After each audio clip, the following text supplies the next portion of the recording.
Hi guys! For today's video is atong hisgutan ang mga tao nga mga judgmental. So, I want to start na. So, first, daghan kay mga libakera, mga hilabtanon nga wala kaila sa kuha or kinsa pa man ng mga tawhana na mga bayhana ba na.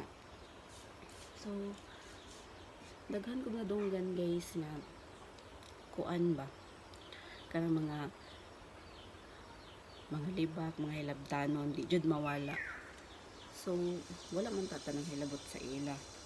So daghan gaingon nga na dong ako ang gipili sa kong bana karon nga minyo daw ko sa una, nakoy anak sa una, nakoy isa ka anak sa una. So nakaanak sad mi karon, so duha na akong anak. So daghan kay mga judgmental nga mga tao. So maka-stress kay hunahon guys nga mga judgmental kaayo. Sakit paminawon nga wala man ta ka nang hilabot sa ila.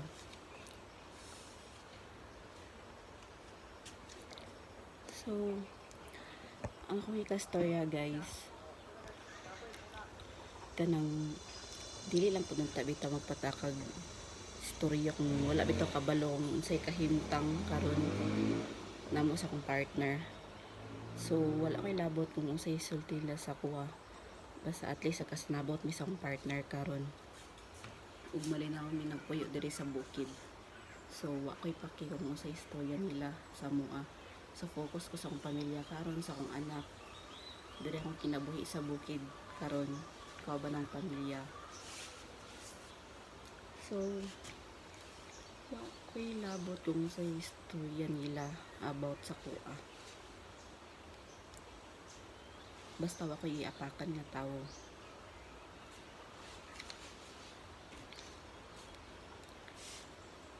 Then wa ko'y labot guys kung unsay